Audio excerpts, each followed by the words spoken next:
আচ্ছা, এমন কোনো ইনকামের কথা কি ভাবা যায় যেটা শুধু নিজের জন্য নয় বরং অন্যদেরও এগিয়ে যেতে সাহায্য করতে পারে?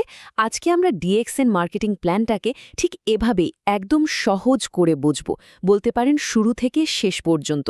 চলুন এর প্রত্যেকটা ধাপ ভালো করে জেনে নেওয়া যাক। ভাবুন তো এমন একটা সুযোগের কথা যেখানে নিজে আয় করার পাশাপাশি অন্যদেরও সফল হতে সাহায্য করা যায়। আর এটাই কিন্তু এই সিস্টেমের একদম মূল ভিত্তি, অন্যকে সাহায্য করার মধ্যে দিয়েই নিজের উন্নতি করা। বেশ, তাহলে চলুন এই সুযোগটার গভীরে যাওয়া যাক। সবার আগে আমাদের জানতে হবে এই ডিএক্সএন জিনিসটা আসলে কি, আর এখানে একজনের ভূমিকা ঠিক কি হতে পারে। একদম সহজ করে বললে ডিএক্সএন হলো একটা আন্তর্জাতিক স্বাস্থ্যপণ্য কোম্পানি। কিন্তু এর আসল বিশেষত্বটা কি জানেন? এরা শুধু প্রোডাক্ট বিক্রি করে না, বরং সাধারণ মানুষকে ক্রেতার পাশাপাশি একজন বিজনেস পার্টনার হওয়ারও সুযোগ দেয়। আর এই ব্যাপারটাই একে অন্যদের থেকে পুরো আলাদা করে তুলেছে। তো এই পথে হাঁটা শুরু করতে গেলে প্রথম কাজগুলো কি মানে কিভাবে পুরো প্রক্রিয়াটা স্টার্ট করা যায়? শুরুটা কিন্তু খুবই সহজ, মাত্র 3টা স্টেপ।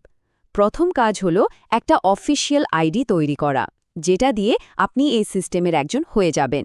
এরপর প্রোডাক্টগুলো নিজে ব্যবহার করে তার গুণাগুণ সম্পর্কে জানা, আর সবশেষে নিজের অভিজ্ঞতা আর এই ব্যবসার সুযোগটা অন্যদের সাথে শেয়ার করা। আর যেই না অন্যদের সাথে এই সুযোগটা শেয়ার করা শুরু হয়, অমনি কিন্তু আপনার টিমও তৈরি হতে শুরু করে। যখন কেউ আপনার মাধ্যমে এই সিস্টেমে যোগ দেয়, সে আপনার টিমের একজন সদস্য হয়ে ওঠে। আর ঠিক এখান থেকে একসাথে সফল হওয়ার জার্নিটা শুরু হয়। এখন মনে প্রশ্ন আসতেই পারে যে আচ্ছা, এই টিমটা আসলে কিভাবে বড় হয়? এটাই কিন্তু এই সিস্টেমের সবচেয়ে শক্তিশালী দিক, নেটওয়ার্কের মাধ্যমে একটা দলের বিস্তার। পুরো ব্যাপারটা বোঝার জন্য একটা গাছের বেড়ে ওঠার কথা ভাবা যেতে পারে। ঠিক যেন আপনি একটা বীজ লাগালেন, সেটা ধীরে ধীরে বড় হলো আর একসময় ফল দিতে শুরু করল। দেখুন, এই বেড়ে ওঠারও কয়েকটা ধাপ আছে।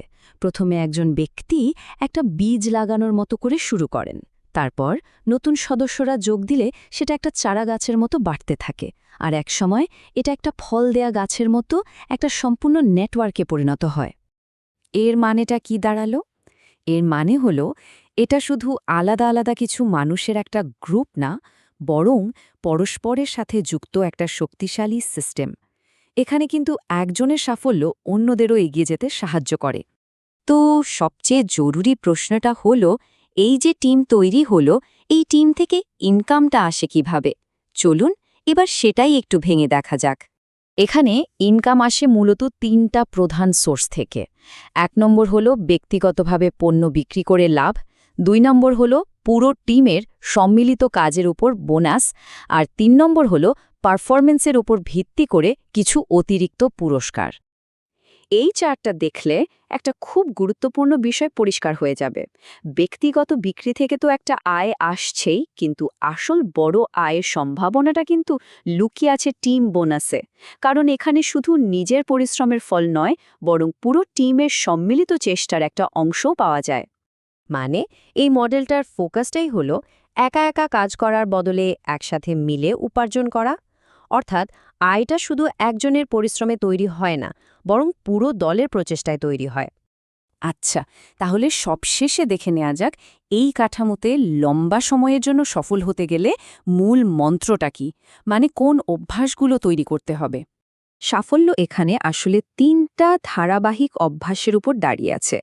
নিয়মিত প্রোডাক্টগুলো ব্যবহার করা, প্রতিদিন নতুন মানুষের সাথে এই সুযোগটা নিয়ে কথা বলা, আর নিজের টিমকে সবসময় সাপোর্ট দেওয়া আর সঠিক পথ দেখানো। এখান থেকে সবচেয়ে বড় যে শিক্ষাটা পাওয়া যায় তা হলো ধৈর্য আর ধারাবাহিকতার গুরুত্ব। কারণ সাফল্য একদিনে আসে না, এটা একটা লম্বা জার্নি। কিন্তু ধৈর্য ধরে লেগে থাকলে দারুণ কিছু করা অবশ্যই সম্ভব। এই পুরো আলোচনাটা আমাদের একটা ফাইনাল ভাবনার কাছে নিয়ে আসে, যে কোনো দীর্ঘমেয়াদী লক্ষ্য পূরণ করার জন্য এই দুটো গুণ, ধৈর্য আর ধারাবাহিকতা, আসলে কতটা জরুরি।